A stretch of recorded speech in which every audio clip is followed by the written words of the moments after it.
तो hello guys, स्वागत है एक्सप्लेन्स हब। तो फिल्म की शुरुआत में 3 दोस्तों को मछलियां पकड़ते हुए देखते हैं। तभी उनके जाल में एक सफेद रंग का छोटा सा बेबी ऑक्टोपस फंस जाता है और उनमें से एक आदमी जिसका नाम फेंक था वह उस ऑक्टोपस को अपने पास रख लेता है। क्योंकि ये ऑक्टोपस बाकी ऑक्टोपस से अलग था, इसलिए फेंक अपनी गर्लफ्रेंड जीमो को उसके बारे में बताता है। क्योंकि जीमो एक साइंटिस्ट थी, साथ ही वह ऑक्टोपस को देखकर बताती है कि इस ऑक्टोपस में जरूर कुछ खास है, इसलिए अगर इसे तुमसे कोई खरीदना चाहे तुम उसे ये ऑक्टोपस ना बेचना। इस बात को फेंक मान जाता है।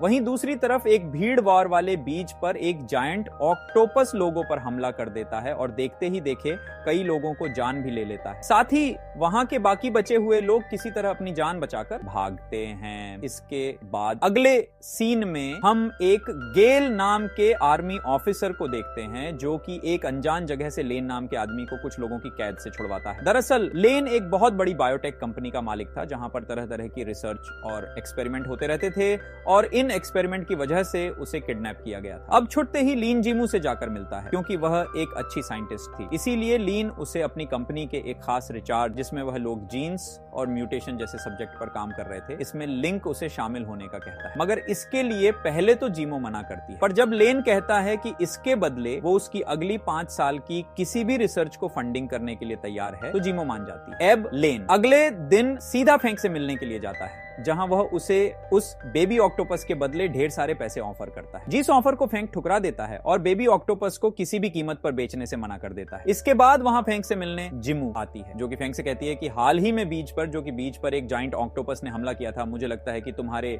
बेबी ऑक्टोपस का कुछ कनेक्शन जरूर होगा, इसलिए तुम्हें उस ऑक्टोपस को पानी में वापस से छोड़ना चाहिए। लेकिन फेंक जीमू की इस बात को मानने से इनकार कर देता है क्योंकि उसे लग रहा था कि बीच पर ऑक्टोपस वाली घटना होना एक इत्तेफाक है, इसके अलावा कुछ और नहीं। और साथ ही वह अपने ऑक्टोपस को छोड़ने से भी मना करता है, जिस बात से नाराज होकर जीमू चली जाती है। इसके बाद जो लीन के लैब में काम कर रही होती है तो उसे सैटेलाइट की मदद से पानी में कुछ हलचल दिखाई देती है, क्योंकि कोई और नहीं बल्कि जॉइन ऑक्टोपस था और वह काफी तेजी के साथ फेंक के रेस्टोरेंट की तरफ बढ़ रहा था। अब यह देखकर जीमू फेंक के पास जाने के लिए निकलती, लेकिन तब तक जॉइंट ऑक्टोपस फेंक के रेस्टोरेंट पर हमला कर देता है, जिससे वहां अफरा तफरी मच जाती है। फेंक अपने दोस्तों के साथ उस ऑक्टोपस को रोकने की कोशिश करता है, मगर वह ऑक्टोपस उन पर भारी पड़ रहा था। इसके बाद लीन के आदमी वहां कर चुपके से फेंक की गाड़ी लेकर वहां से चला जाता है, क्योंकि उस गाड़ी में बेबी ऑक्टोपस मौजूद था। लेकिन खुशकिस्मती से वहां पर तब तक जीमू आ जाती है और फेंक उसकी मदद से अपनी गाड़ी को साथ में से वापस लेता है। इसके बाद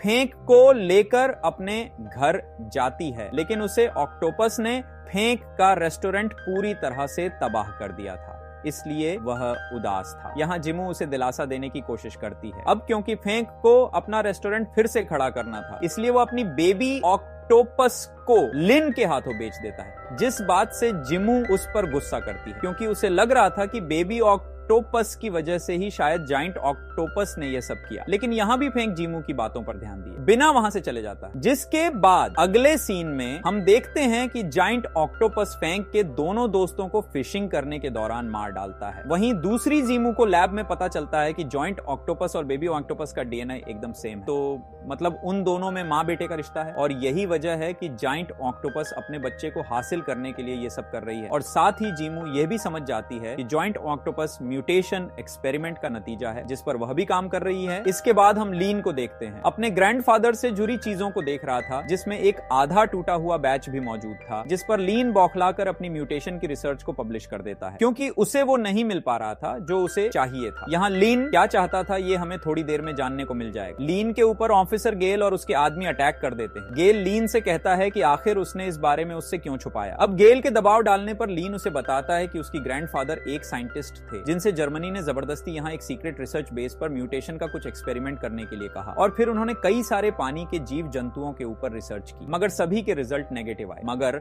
जब उन्होंने एक ऑक्टोपस पर अपनी रिसर्च की तो वो सक्सेसफुल रहे, मगर वह ऑक्टोपस वहां से भाग गया और बाद में सेना ने उस रिसर्च बेस को पूरी तरह से बंद कर दिया था। इसीलिए लीन उस बेबी ऑक्टोपस को देखते ही समझ गया था कि वह उस जायंट ऑक्टोपस का ही बच्चा है और वह जायंट ऑक्टोपस कोई और नहीं बल्कि वही ऑक्टोपस है जो कि रिसर्च बेस से भाग गई थी। इसलिए लीन उस बेबी ऑक्टोपस की मदद से उसका एंटीडोट बनाना चाहता था। गेल लीन को उसके ग्रैंडफादर के टूटे हुए बैच का दूसरा हिस्सा दिखाते हुए कहता है कि वह इसी एक्सपेरिमेंट की वजह से उसके साथ था और अब उसने जिन म्यूटेशन वाला सैंपल किसी भी कीमत पर चाहिए ताकि वह उसे टेररिस्ट को अच्छे दाम पर बेच सके, जिसकी मदद से वह लोग उनके देश को पूरी तरह से खत्म कर सके। इसीलिए अब गेल बेबी ऑक्टोपस को पानी में ले जाता है कि उसकी मदद से वह लोग जाइंट ऑक्टोपस को मारकर सैंपल ले सके। तभी वहां फेंक आकर सबको करने लगता है, लेकिन गेल के आदमी उसे पानी में फेंक देते हैं और इससे पहले कि वह पानी में गिरता, बेबी ऑक्टोपस पिंजरे के अंदर से उसे बीच में ही पकड़ लेता है। इस वजह से वह एक शार्क का खाना बनने से बाल बाल बच जाता है। तभी वहां जाइंट ऑक्टोपस आ जाता है, जिस पर गेल के लोग हमला कर देते हैं और इसी मौके का फायदा उठाकर जिमू फेंक को बचाने के साथ साथ बेबी ऑक्टोपस के पिंजरे को भी खोल देती है, जो देखकर कुछ लोग बेबी ऑक्टोपस पर गोली चलाने लगते हैं। पर बेबी ऑक्टोपस पानी के अंदर चला जाता है और यह देखकर जॉइंट ऑक्टोपस इनके शिप को गुस्से में आकर पूरी तरह से तबाह कर देती है और ये सभी पानी में जान बचाते हुए एक अनजान आइलैंड पर पहुंचते हैं, जहां लीन सभी को लेकर अपने ग्रैंडफादर के मैप की मदद से एक गुफा के अंदर आता है, जो कि वही गुफा थी जिसमें उसके ग्रैंडफादर की सीक्रेट रिसर्च लैब थी। इसलिए अब ये लोग गुफा में आगे बढ़ते हुए उस लैब को ढूंढने लगते हैं। तभी हम देखते हैं कि जॉइंट ऑक्टोपस वहां भी पहुंच जाता है और सभी पर हमला कर देता है, जिसके बदले में सभी जाइंट ऑक्टोपस पर ताबड़तोड़ गोलियों की बारिश करते हैं, जिससे जाइंट ऑक्टोपस को कुछ नहीं होता, लेकिन जॉइंट ऑक्टोपस सारे आदमी को मार डालता है और बाकी लोग उससे बचते हुए उसी खुफिया लैब में पहुंच जाते हैं, जहां गेल लिन से असली म्यूटेंट सैंपल ढूंढने के लिए कहता है, जो कि सक्सेस हुआ था, और फिर लिंक सैंपल्स को देखने चला जाता है और जल्द ही एक सैंपल को लेकर गेल को देता है, जिससे गेल जिमू को टेस्ट करने के लिए कहता है। और जब जिमू सैंपल चेक, तब वो टेस्ट फेल हो जाता है, मतलब कि लीन ने उसे गलत सैंपल दिया था और इस बात से गुस्सा होकर के गेल लिन के पैर पर गोली चला देता है और इसी वक्त उनके ऊपर जॉइंट ऑक्टोपस हमला कर देती है। इसका फायदा उठाते हुए फेंक और जिमू घायल लिन को लेकर जॉइंट ऑक्टोपस से बचने के लिए एक जगह छुप जाते हैं। इधर ऑक्टोपस गेल के लगभग सभी आदमियों को मार डालता है और इसी दौरान एक लोहे का टुकड़ा लीन के ऊपर गिर पड़ता है, जिससे लिन समझ जाता है कि यह उसका आखिरी समय है। इसलिए वह असली सैंपल जिमू के हवाले कर देता है, क्योंकि वह नहीं चाहता था कि यह सैंपल किसी गलत हाथों में पड़े, इसीलिए उसे इसे गेल से छुपाना था। और लिन के मरते ही वहां गेल आ जाता है, जिसे फेंक रोकने की कोशिश करता है और यहाँ गेल फेंक पर भारी पड़ रहा था, जिस वजह से फेंक वहां लगे बॉम्बस को रिमोट का बटन दबाकर एक्टिवेट कर देता है, जो कि 2 मिनट में फटने वाले थे। और ये बॉम्ब्स पहले गेल ने ही लगवाए थे और बॉम्ब्स एक्टिव देखकर गेल बौखलाकर फेंक को बहुत बुरी तरह से मारता है। जिमू को असली सैंपल देने के लिए कहता है, जो कि वह उसे दे देती है, लेकिन तभी ऑक्टोपस आकर गेल को पीछे से मार देता है। अब क्योंकि 2 मिनट पूरे हो चुके थे, इसलिए सभी बॉम्ब सब फटने लगते हैं, जिससे बचते हुए फेंक और जिमू पानी में कूद जाते हैं और दोनों किसी तरह सही सलामत किनारे पर पहुंच चुके थे। इसके बाद मूवी के लास्ट सीन में हमें 7 साल बाद का समय दिखाया जाता है, जहां बेबी ऑक्टोपस एक बच्चे को पानी में डूबने से बचाता है। इसका मतलब कि बेबी ऑक्टोपस अभी भी जिंदा है और हमें पता चलता है कि ये बच्चा फेंक और जिमू का है, जिन्होंने अब शादी कर ली है और अब वह खुशी खुशी अपनी जिंदगी जी रही है। वीडियो पूरी देखने के लिए आपका बहुत बहुत धन्यवाद।